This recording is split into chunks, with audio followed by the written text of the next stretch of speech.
mənə eyni otaq. Pəncərədən baxıram şəhər yatıb amma mən oyaq. Əlimdə bir qələm vərəqdə köhnə xatirələr. Gözümün önünə keçir o boş xəyallar. Uşaqlıqdan bəri qurğum o böyük planlar. Zaman keçdikcə büküldü oldu yalanlar. Dedim hər şey gözəl olacaq döz biraz da, amma ömür tükəndi bu sonsuz ayazda. Cibimdə ümidlər amma boşdur otağım. Harda qaldı o məni isidən qucağım. Qaçıram uğurum dalınca, o isə məndən uzaq. Həyat bir səhnəymiş, bizsə sadəcə oyuncaq. Dost dediklərim bitdi, hərə bir tərəfə qaçdı. Həqiqət acı oldu, gözlərimi tez açdı. İndi tək qalmışam bu soyuq divarlar arasında. İtirirəm özümü bu şəhərin qumarında. Boş xəyallar yenə məni məndən alır. Geri baxacaq nə qaldı keçmiş arxada qalır. Uçub getdi quşlar tək o gözəl ümidlər.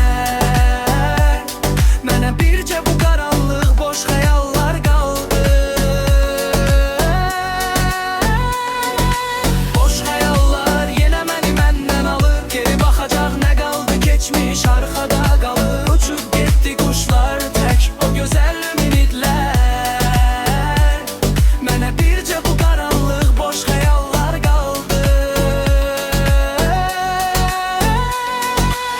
Güzgüyə baxıram, tanımır məni bu sima. Nə qədər zərbə vurdu bu taleyim bu dünya. Hər addımda bir manənə, hər tində bir quyu. Yorulmuşam artıq çəkilmir bu həyatın suyu. Yazdığım sətirlər bəlkə də sənə gəlir asan, amma mən yanıram içdən. Bunu hardan biləsən, gecələr yuxum qaçır, fikirlər beynimi didir. Zaman qəddar bir qatil kimi gəncliyimi didir. Yenə də bir ümid var, bəlkə hər şey düzələr. Bəlkə bu qaranlıq gecənin sonuna bir günəş gələr. Amma yox, mən bilirəm bu sadəcə təsəllidir. Məni yaşadan da elə bu boş xəyalların dilidir.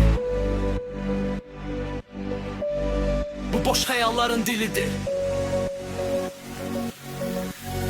Bu boş xəyalların dilidir. Boş xəyallar yenə məni məndən alır. Geri baxacaq nə qaldı keçmiş arxada qalır. Uçub getdi quşlar